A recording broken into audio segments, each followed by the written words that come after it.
Vous voyez, c'est complètement en permanence, on met en doute la capacité d'une femme à penser et à décider justement pour elle. Dans tous les discours, c'est pareil.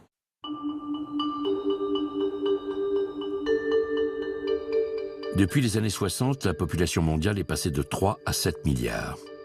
Sans une écologie démographique et une maîtrise de la fécondité, la préservation de l'environnement, les avancées politiques et économiques seront quasi impossibles.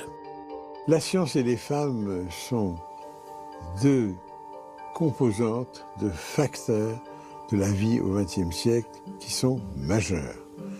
Il est bien évident que quand la science offre aux femmes une nouvelle liberté, cela dérange l'ordre établi.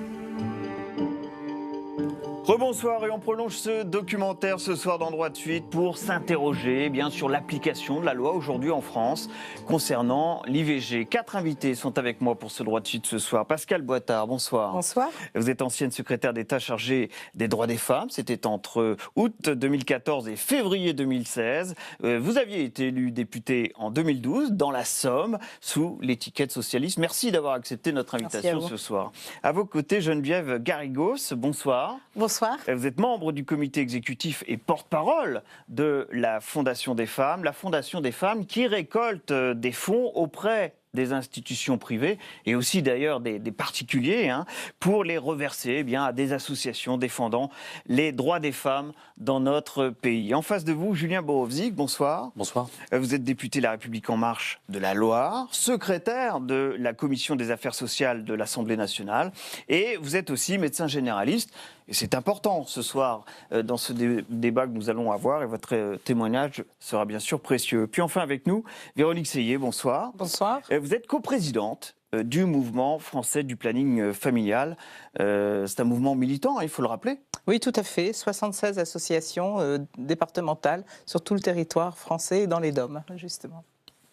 Je vous propose peut-être, pour synthétiser un petit peu les choses sur notre sujet de ce soir, après avoir vu bien sûr ce documentaire sur l'histoire de la pilule abortive et l'IVG médicamenteuse, puisque c'était l'émergence de cette pilule qui motivait le documentaire qu'on vient de voir. Quelques chiffres sur l'IVG en France. J'espère qu'il n'y aura pas grand-chose à redire sur ces chiffres que nous avons retenus ce soir. 211 900 IVG ont été pratiquées dans notre pays en 2016, dont la moitié sont des IVG médicamenteuses. Une grossesse sur 5 environ, c'est une moyenne, aboutie à une IVG en France aujourd'hui. Un tiers des femmes ont recours à l'IVG au moins une fois au cours de leur vie. Beaucoup ne le savent pas, c'est un chiffre très très important, on pourra peut-être y revenir. 12 semaines de grossesse, c'est le délai bien sûr autorisé pour permettre à une femme de pratiquer un avortement dans notre pays. Ce délai a été prolongé de 2 semaines, c'était en 2001, et c'était Martine Aubry qui a permis de prolonger ce délai de 2 semaines à l'époque. Et puis enfin, 130 établissements spécialisés dans l'IVG auraient fermé en l'espace de 10 ans, un chiffre qui d'ailleurs a été relevé par un rapport qui a fait grand bruit en 2013. C'est un rapport du Haut Conseil à l'égalité qui avait été remis à l'époque à Marisol Touraine et aussi à Najat Vallaud-Belkacem lorsqu'elle était donc en charge du droit des femmes au sein du gouvernement. Pascale Boitard, on se dit que finalement une loi comme la loi Veil qui a plus de 30 ans, son application ne doit plus poser aucun problème aujourd'hui en France. Est-ce le cas ? Ça pose toujours problème. En France et ailleurs d'ailleurs. C'est parce qu'il faut comprendre que la liberté des femmes, la liberté et la maîtrise du corps des femmes, c'est un enjeu politique et de pouvoir. Et on part de ce constat-là pour voir qu'il y a des forces qui, chaque jour, essayent de regagner le terrain qui a été gagné par des générations de femmes quant à la liberté de leur choix à maîtriser et de la façon dont elles souhaitent maîtriser. On peut mettre un nom sur ces forces ? Il y a des forces politiques, il y a des forces religieuses, il faut dire les choses telles qu'elles sont. Et on le voit à l'œuvre encore en ce moment. C'est pour ça qu'il faut à la fois de la vigilance, mais aussi beaucoup de combats. Parce que c'est un combat continu qu'il faut mener pour permettre sur notre sol que la loi soit respectée, que les femmes puissent exercer leur liberté et qu'elles puissent être accompagnées dans les meilleures conditions possibles. Alors, si j'en crois les chiffres que j'avais pour préparer cette émission, il y a de moins en moins de centres spécialisés dans l'IVG. Puis un autre chiffre que je n'ai pas cité tout à l'heure, j'ai découvert que 4 000 à 5 000 femmes par an décidaient de procéder à une IVG à l'étranger et pas en France. Et ce, malgré notre loi française. Où est le problème ? Alors, il y a deux questions dans votre question. Sur le fait de partir à l'étranger, c'est souvent lié au fait que les délais pour pouvoir pratiquer une IVG sont différents. Et donc, des IVG plus tardives qui ne peuvent pas se pratiquer en France à 12 semaines doivent se pratiquer dans d'autres pays où le délai est beaucoup plus long. Accordé est beaucoup plus long. Et puis, effectivement, il y a eu des fermetures, mais nous avons apporté avec un nouveau plan IVG suite à la célébration, entre guillemets, de la loi Veil. Des 30 ans de la loi Veil, c'était en 2015. 40 ans, oui. 40 ans, pardon, autant pour moi, bien sûr. Bien sûr. Nous avons apporté des compléments pour accompagner les femmes. La gratuité des actes autour de l'IVG, mais aussi la possibilité pour les sages-femmes de pouvoir dispenser l'IVG médicamenteuse. On a refait aussi de la sensibilisation auprès des praticiens.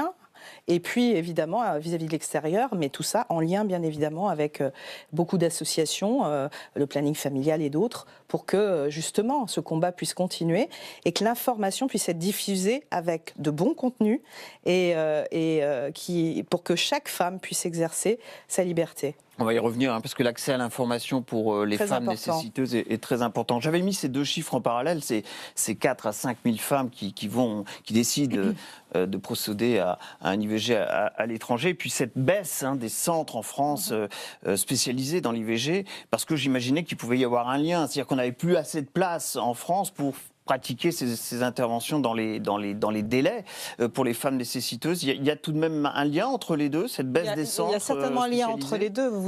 Femmes qui vont avorter ailleurs qu'en France. On évoquait la question de la lutte pour ce droit à l'avortement, le droit des femmes à décider d'avoir un enfant ou de ne pas en avoir un enfant. C'est toujours un droit c'est un combat pour ce droit permanent. C'est-à-dire c'est un combat pour faire avancer les lois, mais c'est aussi un combat pour les faire appliquer. Et ça, je pense que c'est quelque chose qui est important de dire, c'est que c'est jamais gagné ce combat-là, et c'est tous les jours. C'est-à-dire que même avec la loi la plus progressiste possible, vous trouvez sur des territoires des professionnels de santé qui estiment que ce n'est pas aux femmes de décider, c'est à eux de décider, qui leur donnent les mauvaises informations. Vous parlez des IVG, des femmes qui vont faire l'IVG à l'étranger, c'est soit parce qu'elles découvrent tardivement leur grossesse, et ça arrive, soit aussi parce qu'elles n'ont pas eu la bonne information au bon moment, qu'on leur a dit vous allez faire une échographie, et puis une autre échographie, et puis finalement, il est trop tard pour pouvoir avorter en France, et on les envoie avorter à l'étranger. Ou parce que tout simplement la structure où elles se sont adressées a décidé, et ça existe encore aujourd'hui, d'arrêter de faire les IVG à 10 semaines. Et donc, ça, elles ne le savaient pas avant. Et donc, quand elles ont une IVG à faire au-delà de ces 10 semaines, eh bien, elles se retrouvent coincées, elles doivent aller à l'étranger. On a du mal à chiffrer précisément le nombre de femmes qui vont à l'étranger, justement parce que c'est une enquête qu'on aimerait faire et on mobilise un petit peu des chercheurs autour de ça, mais il y a vraiment plein de raisons qui font que des femmes vont à l'étranger, et notamment, effectivement, l'accès difficile, la mauvaise information, et puis les délais qui, en France, sont plus restreints qu'ailleurs. Si vous passez la frontière vers les Pays-Bas, vous pouvez avorter jusque 22 semaines. Pourquoi aujourd'hui une femme en Europe n'aurait pas les mêmes droits d'avorter partout en Europe? Ça, c'est une vraie question. Regardez aujourd'hui la situation des femmes en Irlande, la situation des femmes en Pologne, la situation des femmes en France. C'est la même femme, quel que soit le pays où elle habite, Donc ça, je pense que c'est vraiment important. La question du délai vous paraît, vous aussi, un sujet à mettre à l'ordre du jour, ou ce sont plutôt les structures existantes, le renforcement des structures existantes, le déploiement de nouvelles structures qui vous paraît important? C'est intimement lié parce qu'effectivement, on le voit bien, il va y avoir un jeu qui est fait pour que les femmes dépassent ce délai. Et pour beaucoup, elles ont des difficultés de toute façon, y compris à accéder à des centres de soins. On le voit bien, ces centres, il y a des centres qui ferment, et qui dit fermer veut dire que les femmes doivent s'adresser ailleurs, avec tout ce que cela entraîne, y compris en termes de coûts pour elles, de déplacement et autres, et d'information. Il ne faut pas oublier non plus que pour beaucoup, il y a une stigmatisation qui reste par rapport au fait fait de demander, y compris des renseignements sur l'IVG en fonction du milieu dans lequel elles viennent, en fonction de leur âge aussi. Et les associations jouent un rôle fondamental. Le planning familial, tout pour les accompagner et les encadrer. Il y a un autre phénomène qu'il ne faut pas perdre de vue, c'est la précarité qui a augmenté de façon dramatique chez les femmes. On sait aujourd'hui que 35% des personnes qui vivent dans la rue, ce sont des femmes, et des femmes souvent jeunes, qui subissent des violences sexuelles à répétition et qui ont des difficultés d'avoir accès aux soins et donc à l'IVG, y compris pour des tests. Aujourd'hui, plus on est dans une position précaire, plus on fait partie de la population défavorisée, plus il est difficile d'avoir accès à l'IVG tel que le prévoit la loi en France. C'est ce que vous voulez vous dire? Je dirais même que plus on va être soumise à des violences et notamment des agressions sexuelles et à des viols, et plus ce sera difficile derrière, parce que vient se rajouter, il ne faut pas l'oublier, la honte, la peur, le fait qu'on va être rejeté, etc. Et on retrouve exactement les mêmes situations, et moi j'avais pu l'observer à Calais notamment, avec les femmes réfugiées qui se retrouvent enceintes, qui ont été victimes de viols et qui ne savent pas à qui s'adresser, qui ont peur d'ailleurs d'être renvoyées. C'est pour ça qu'on était intervenu et qu'on avait agi sur ce sujet. Dès 2015, en donnant des moyens supplémentaires aux structures qui étaient sur place et qui pouvaient accompagner ces femmes. C'est vrai que c'est vraiment très important cet aspect de la connaissance des droits, c'est-à-dire qu'il faut informer les femmes des droits qu'elles ont en matière d'avortement, parce que même si la loi permet à ces femmes d'avoir accès à l'avortement, même si elles ne sont pas assurées sociales, bien souvent, on leur dit « Ah non, c'est pas possible », on leur demande de faire un chèque en avance, on leur demande de l'argent liquide. Enfin, il y a vraiment des conditions très difficiles pour elles, quoi. Julien Borowczyk, on l'a dit, vous êtes député de la Loire, milieu semi-rural, on va dire. L'accès à l'IVG dans votre département, dans votre circonscription, concrètement, ça se caractérise comment, les difficultés que peuvent rencontrer les femmes que vous-même vous rencontrez? L'accès intrinsèque à l'IVG, globalement chez moi, ne pose pas forcément un problème majeur. Mais je crois que, et je vous rejoins un petit peu, quant à la population précaire, on a dans la ruralité peut-être pas forcément le problème de la population précaire, mais du climat que ça implique, si vous voulez. Et je crois que nous, en tant que médecins généralistes, on a toute cette notion d'avoir cette possibilité de captation de confiance avec les patientes, jeunes patientes, souvent pour arriver à les amener en temps et en heure, et c'est ça attendez, vraiment. Par climat, vous entendez quoi? La difficulté à pouvoir ne serait-ce qu'en parler Bien sûr, et on en parlait tout à l'heure. Vous disiez la honte, mais c'est vrai, il faut arriver à assumer ce choix-là ou cette volonté-là. Et c'est important aussi qu'en face, il y ait un médecin qui soit capable d'écouter, de comprendre et d'amener la patiente à consulter. Et là-dessus, je félicite justement les organismes du planning familial qui font un travail formidable d'accompagnement, parce qu'il ne suffit pas de juste pratiquer l'IVG, il y a toute la suite après, la prise en charge, la contraception, voilà. Y compris d'ailleurs l'IVG médicamenteuse, hein. On pourrait laisser entendre qu'on peut le faire d'ailleurs chez soi à domicile et que certes c'est un acte plus rapide hein, dans l'absolu, mais là aussi il faut être accompagné, c'est d'ailleurs ce que dit le documentaire. Hein. Et alors, justement, ça rejoint ce que je disais tout à l'heure sur le délai. Plus on prend les choses au plus tôt et moins on est traumatique, parce que justement avec le traitement médicamenteux, on a un aspect beaucoup moins traumatique que via un curetage, aspiration. On préfère évidemment avoir... ça, c'est le libre choix des femmes, et c'est ça qui est bien avec ces deux possibilités. Sauf qu'il y a un délai qu'on ne peut pas dépasser avec la pilule. Donc c'est important quand même de... 7 semaines de mémoire. Hein. Oui. 7 semaines en ville, 7 semaines d'aménorrhée en ville et 9 à l'hôpital. Voilà. Voilà. Je vous propose un premier extrait de ce documentaire pour savoir si le corps médical joue ou pas le jeu. Ça va être... Documentaire avec un parallélisme d'ailleurs entre l'Italie et la France. Extrait du documentaire. En Italie comme en France, les facultés forment de moins en moins de gynécologues. Considérant que les luttes pour la santé des femmes ont été gagnées, les étudiants se désintéressent de cette filière. Ce vide dans la pédagogie permet à des associations anti-avortement de mener campagne auprès des étudiants en médecine pour qu'ils refusent de pratiquer des avortements et se déclarent objecteurs de conscience. Tu dois avorter? Ici, on est tous objecteurs. On leur apprend que la vie humaine commence dès la fécondation. Donc ils vont se trouver dans une situation difficile lorsqu'ils seront amenés à pratiquer.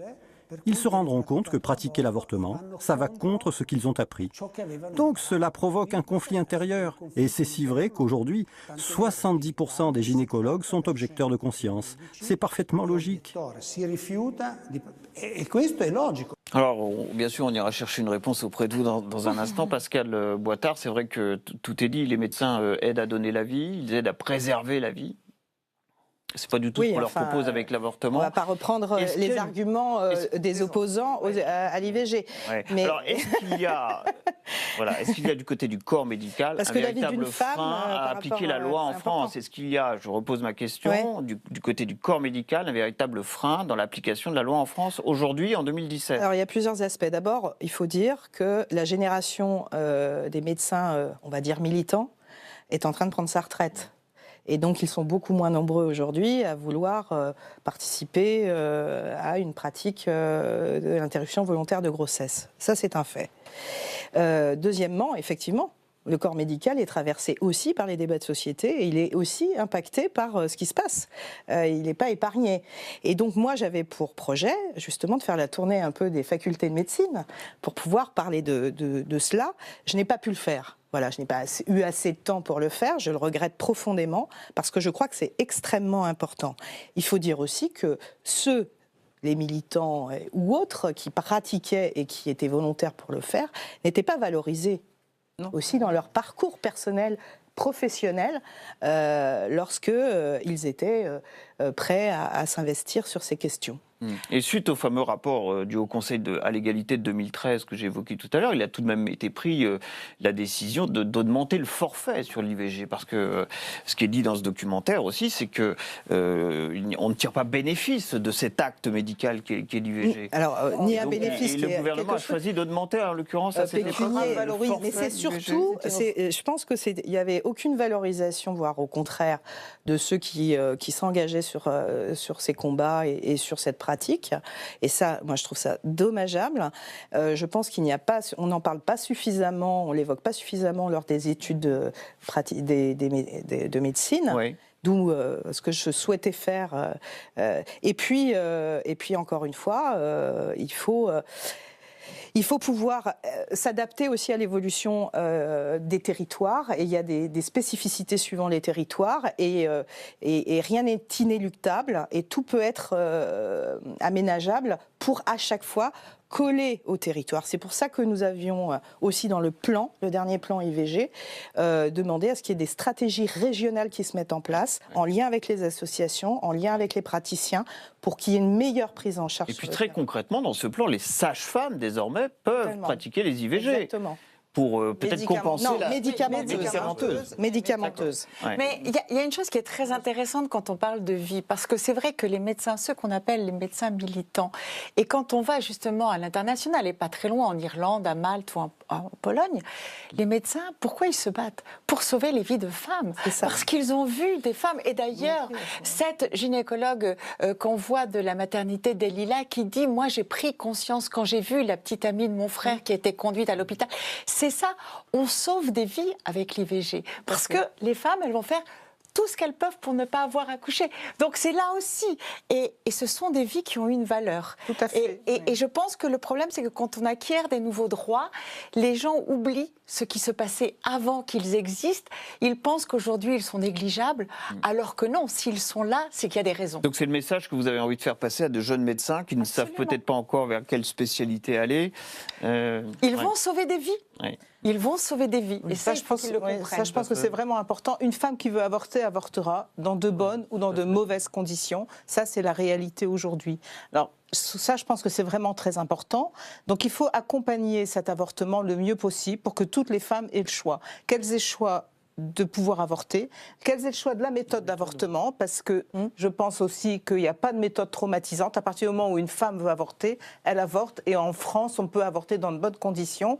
Et ce qui est traumatisant, c'est le regard qu'on porte sur l'avortement. Mais c'est pas le choix que fait la femme. Et ça, je pense que c'est vraiment important de le dire. Il n'y a pas de honte à avorter. Au contraire, il faut faire de ce droit un droit à part entière. Or, on a encore toujours envie d'en faire un droit à part. comme si c'était pas comme les autres. Il y a des pays, je pense à la Suède aujourd'hui, où par exemple la clause de conscience pour les médecins n'existe pas. Quand on est gynécologue, on accouche les femmes, on les avorte, on les accompagne dans toute la santé sexuelle et reproductive, et il n'y a pas le choix. Enfin, je veux dire, ça fait partie de la vie des femmes, hein. Comme vous le disiez, un tiers des femmes aujourd'hui en France avortera, donc ça fait partie de la vie des femmes. Ce n'est pas un acte à stigmatiser, ce n'est pas un acte traumatisant. Ce qui est traumatisant, c'est quand ça se passe pas bien. Quand vous téléphonez pour avorter, par exemple, et qu'on vous dit est-ce que vous aviez une contraception ? Ça, c'est ce que des femmes entendent, par exemple. Donc, on vous culpabilise parce que vous avortez, parce qu'aujourd'hui, une femme doit pouvoir gérer sa contraception le mieux possible, elle ne doit pas le droit à l'erreur. On sait qu'aucune contraception n'est efficace à 100% et qu'il y a plein d'autres raisons qui font que des femmes avortent, et c'est leur choix. Et c'est leur droit, et ça, je crois que c'est vraiment important. Alors, on va demander tout de même son avis aux médecins hein, sur ce plateau. Mauvaise volonté, en partie, concernant les IVG, l'application de la loi IVG en France. Est-ce que vous seriez d'accord avec ça ? Vous parlez de votre corporation, de vos collègues, j'en suis bien conscient, mais enfin, malgré tout, s'il faut être honnête. Alors, bon, moi, je vous rejoins sur le fait que la partie militante des professionnels commence à prendre sa retraite. Pour autant, je pense que vous aviez, et vous avez toujours raison, d'ailleurs on peut envisager de passer dans les facultés, parce que je crois qu'aujourd'hui c'est peut-être, contre toute attente, peut-être plus une banalisation, ce qui fait que, moi j'ai 38 ans et j'ai été formé, mais peut-être pas assez. Peut-être pas sur tous les tenants et les aboutissants. Et je reprends ce que je disais tout à l'heure. Je suis passé, mais on est assez nombreux aujourd'hui à respecter ce qu'on appelle la maquette de stage, c'est-à-dire les stages obligatoires pendant l'internat. Je suis passé en gynécologie au planning familial. Et ça m'a permis d'avoir cette notion d'IVG, de prise en charge globale. Mais je ne l'avais pas eu pendant mes études, en tout cas pas assez. Et donc ça, je crois que c'est vraiment attendez, parce que là, vous êtes en train de me dire que les IVG que vous auriez pu pratiquer dans le cadre des stages obligatoires, hein, c'est ça ?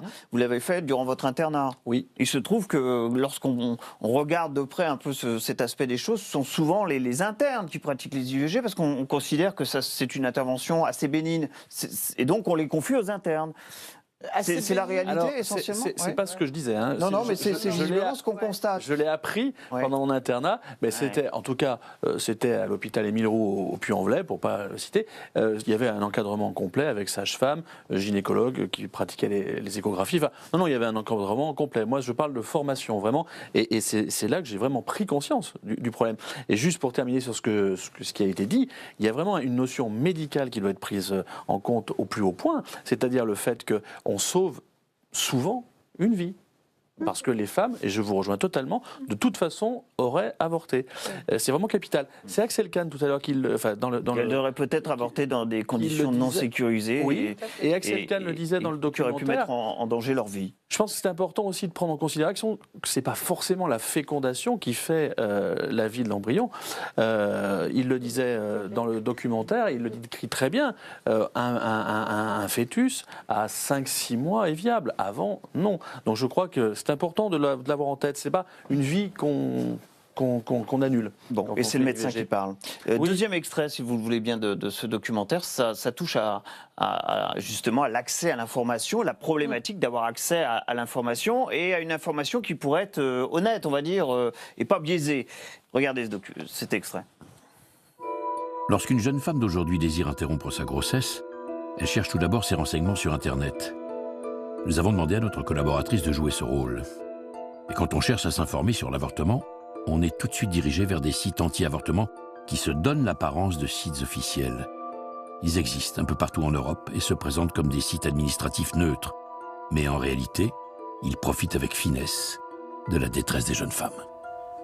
Voilà, alors si une jeune femme nécessiteuse clique aujourd'hui sur un grand moteur de recherche, elle risque de tomber sur des anti-IVG en priorité ? Oui. Alors, c'est un vrai combat c'est un combat sur la toile, si vous voulez. Là, on parle du digital, du numérique, de la toile, du premier accès à l'information pour les jeunes aujourd'hui. Grand espace de liberté, mais donc grand espace aussi d'insécurité quant à avoir de bonnes informations. Et donc, lorsque nous avons créé en 2013 le site ivg.gouv.fr, qui est toujours d'actualité, nous avions justement cela en tête que sur la toile, sur Internet, il y avait un combat aussi à mener pour donner la bonne information. Alors, j'ai googlisé juste avant cette émission, c'est bien le premier site qui est sorti. malgré tout. Mais il faut être bon signe. vigilant. C'est bon signe aujourd'hui, mais il faut être vigilant, et c'est presque une vigilance de chaque jour, parce qu'effectivement, il s'agit que ce site soit toujours premier lorsque vous faites une recherche, et que pour qu'il y ait une bonne information et les bons relais qui soient cités pour pouvoir avoir de l'information, être accompagné et ne pas être détourné au nom de telle ou telle idéologie pour exercer son droit et sa liberté. Et donc vous disiez c'est un vrai combat et on le comprend bien. Hein. Oui, c'est un combat. Mais qui nécessiterait quelles mesures? Vous êtes rentré, j'imagine, un peu dans le sujet parce que... Par exemple, ce qu'on peut dire, c'est que déjà, vous savez que la loi Neyert avait mis en place le délit d'entrave. Là, c'était physique, on le voit d'ailleurs dans le documentaire, ça a été rappelé. Eh bien, en 2014, nous l'avons étendu à l'information. Ça, c'est une première chose. Et puis, il y a eu un débat. Je me souviens très bien, en 2016, c'était la ministre qui a suivi ma mission, qui a lancé ce débat justement pour pouvoir aller plus loin encore quant au contrôle de l'information. Laurence Rossignol. Totalement. Et d'ailleurs, vous voyez bien que c'est un sujet qui hérisse le poil de beaucoup encore, puisque ça fait l'objet de débats extrêmement violents. Ouais. Alors l'accès à l'information... C'était l'année dernière. Ouais. J'imagine que ça soulève quand même des réactions du côté du planning familial. Oui, l'accès à l'information, c'est un droit fondamental. Alors, il y a plusieurs leviers. Il y a d'abord, comme par exemple, quand le site ivg.gouv.fr a été créé, tout de suite, on a dit, nous, en tant que planning, mais il faut aussi un numéro vert. Et on l'a financé les femmes, elles appellent. Voilà. Donc, en 2015, il a été financé. On a aujourd'hui 24 000 appels sur ce numéro vert, le 0800 08 11 11, qui s'appelle Sexualité, contraception, IVG, et qui répond à toutes les questions des femmes, mais aussi des hommes, qui appellent sur le droit à l'IVG, mais sur tous les droits en matière de sexualité, et qui peuvent avoir une réponse qui soit complètement objective, qui ne soit pas culpabilisante. Et ça, c'est vraiment important. 24 000 appels aujourd'hui par an. Voilà, sur ce numéro, et alors que c'était l'objectif qu'on pensait atteindre au bout de 3 ans. Donc ça, c'est important. Ça permet d'informer des personnes qui sont éloignées, par exemple, d'une structure de proximité, par exemple, ou qui ne peuvent pas, pour plein de raisons, avoir accès qui veulent téléphoner, par exemple, dans l'anonymat, etc. Ça, c'est un premier point. L'autre point important sur l'information par rapport à ces droits, c'est l'éducation à la sexualité. Oui. Qu'on arrête de culpabiliser les femmes et les filles. L'avortement fait partie du droit à maîtriser sa fécondité comme la contraception. Or, cette éducation à la sexualité, elle est bien prévue dans la loi de 2001, mais elle n'est pas réalisée dans la pratique aujourd'hui de façon suffisante. Elle est présente dans le Code de l'éducation, je le rappelle toujours. L'éducation à la sexualité est une obligation de la maternelle jusqu'au lycée. Alors évidemment, en maternelle, on ne parle pas d'IVG, mais c'est pas que cela. Et moi, j'ai demandé un rapport, justement, au Haut Conseil à l'égalité, parce que j'ai vu sur le terrain que là aussi, n'étaient pas respectées les 3 séances par an tout au long de la scolarité, de l'information, et ça, c'est un problème. Ça, c'est un vrai problème. Et on voit d'ailleurs l'importance de cette éducation et du droit à l'information, notamment dans les territoires ultramarins. Oui. Parce que quand on regarde justement les chiffres... C'est vrai que les chiffres que j'ai cités tout à l'heure valaient pour la métropole et les territoires ultramarins, mais que la situation de l'IVG est, on va dire, plus préoccupante de ce point de vue-là du côté des territoires d'outre-mer. Oui, ce que l'on constate, c'est que dans certains territoires d'outre-mer, le taux d'IVG rapporté au nombre de femmes dans la population va être le double, par exemple, qu'en Île-de-France. Mais ce que l'on voit aussi, c'est que les violences sexuelles sont plus importantes, que les maternités précoces dites justement de mineurs, et y compris de mineurs de moins de 15 ans, sont plus importantes, qu'elles ont moins accès aux soins, etc. Et donc, on voit bien qu'il y a à la fois l'éducation à la sexualité et à la contraception, mais ça doit être global pour lutter aussi contre les violences sexuelles. Et derrière, comment, justement, même les femmes, parce qu'aujourd'hui, il y a des efforts qui sont faits, mais toutes les femmes qui aujourd'hui 30, 40 ans ne l'ont peut-être pas eu plus tôt, et elles, comment elles accèdent aussi à l'information, justement, par rapport à leurs droits, mais aussi aux différentes méthodes. Et donc là, on voit qu'il y a des efforts qui sont à faire et qui sont extrêmement importants parce que Vous savez, souvent on dit comment la femme va choisir, d'accord, comme si la femme était une mineure, pourquoi ce serait la femme qui choisisse. Et c'est paradoxal parce qu'elle ne peut pas choisir si elle veut être mère, mais par contre, elle est suffisamment responsable pour élever ses enfants plus tard. Donc, il faut lui donner les informations. Vous voulez rajouter quelque chose rapidement? Oui, je voulais rajouter qu'un des points importants, un des points importants dans l'information des personnes, c'est la formation de tous les professionnels qui travaillent autour des questions de sexualité. C'est-à-dire, on a parlé des médecins, on a parlé des sages-femmes, mais aussi les professionnels qui accueillent les femmes à l'hôpital, qui accueillent les femmes dans les centres, enfin, je veux dire, qui accueillent les jeunes, enfin, dans toutes les formations des professionnels éducatifs, de l'éducation, il faut absolument qu'ils soient au courant que ce sont des droits sexuels et que les droits sexuels, c'est des droits humains fondamentaux. Et donc l'accès à l'information, la connaissance de la loi, c'est des choses absolument importantes. Il faut peut-être préciser les choses aussi sur la suite de ce combat. On le disait, 40 ans après la loi Veil, c'était notre interrogation ce soir. Savoir si 40 ans après, cette application était simple, facile, accessible pour toutes. La réponse est visiblement non. Pas encore. C'est jamais assez. Ouais. Il y a des vents contraires aussi, des vents contraires qui viennent d'ailleurs d'autres pays aussi, en Europe, en France. Vous avez peut-être une réflexion à avoir là-dessus. C'est pour refaire le lien avec ce qu'on disait sur l'information. On voit que c'est un travail de tous les jours, mais globalement en médecine, c'est-à-dire que le droit à l'information objective, c'est vraiment très important. On sait que le vecteur principal, c'est Internet. Je fais le parallèle avec ce qu'on a voté récemment sur l'obligation de vaccination. On voit bien que les lobbies sont très puissants derrière pour désinformer. C'est un problème, c'est de la désinformation souvent. C'est une lutte de pouvoir qui s'exerce sur notre territoire, mais qui s'exerce aussi en Europe. On le voit, les reculs sont nombreux. Et pendant que vous parlez, on va passer une carte de l'Europe avec. Il y a encore des pays, je pense à la Pologne, à l'Irlande. C'est important à ce moment-là de parler de l'international. L'IVG n'est pas autorisé, sauf cas exceptionnel. Exactement. C'est important la mobilisation internationale, parce que lorsqu'il s'est agi en Espagne de reculer sur ses droits, eh bien, c'est la mobilisation internationale avec les Espagnols, bien évidemment, qui a mis la pression sur le gouvernement pour qu'il n'y ait pas ce recul fondamental qui puisse s'exercer. Moi, j'ai été à l'anniversaire, entre guillemets, des 20 ans de la convention, la conférence de Pékin. Oui. À l'ONU. Moi, je peux vous dire aussi qu'à l'ONU, des lobbies très forts s'exercent pour que ne puissent pas s'étendre au niveau international. Ce sont des millions de femmes qui meurent chaque année pour qu'elles puissent accéder à la contraception et qu'elles puissent accéder, évidemment, à l'interruption volontaire de grossesse. Et ça, la France a un rôle déterminant à jouer parce que nous rayonnons aussi, même si nous avons encore des difficultés sur notre territoire, et nous avons une responsabilité internationale au niveau de l'Europe, mais aussi à l'ONU et partout, à promouvoir ces droits contre les violences sexuelles, l'excision, pour les droits reproductifs et pour la pratique de l'interruption volontaire de grossesse. Ne jamais oublier que dans le monde, il continue d'y avoir des milliers et des milliers de femmes qui meurent suite à un avortement illégal. Alors j'avais le chiffre de 70 000... 80 000. Une femme toutes les 8 minutes aujourd'hui. Alors 70 000, entre 70 et 80 000 femmes décèdent. Mais il y aurait une vingtaine de millions d'actes qui se feraient dans des conditions non sécurisées dans le monde.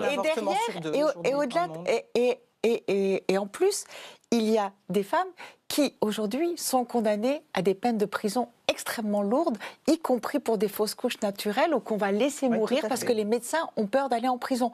Au Salvador, c'est jusqu'à 30 ans de prison pour une fausse couche. Donc, ce combat, il va, bien sûr, c'est en France, c'est en Europe, mais c'est partout parce que vous dites des femmes. Vous qui avez un regard justement global sur la question, la France a valeur d'exemple en la matière aujourd'hui. Absolument. Il ne faut pas oublier d'ailleurs que pour le 8 mars, le gouvernement précédent avait lancé le serment de Paris justement pour porter ses valeurs par rapport à Trump, qui lui est le porte-étendard de la politique régressive et répressive sur les droits sexuels et reproductifs. Écoutez, ce sera le mot de la fin. Je suis vraiment désolé. Juste pour dire que Trump a carrément définancé des services. Aujourd'hui, des services ne peuvent plus procurer aux femmes l'accès à la contraception, à l'avortement. Et ça, je crois que c'est vraiment important. Et en tant que pays, en France, on a une responsabilité très très importante de financement de ces services aussi. Ben, c'est vous qui avez eu le mot de la fin. Merci beaucoup, vraiment à tous les quatre d'avoir participé à ce droit de suite où l'on s'interrogeait, vous l'avez bien compris, sur l'application de la loi sur l'IVG dans notre pays. Vous pouvez bien entendu réagir à cette émission sur #DDS, notre adresse sur Twitter. Rendez-vous à tous et à toutes pour un prochain droit de suite avec son documentaire et son débat. À bientôt.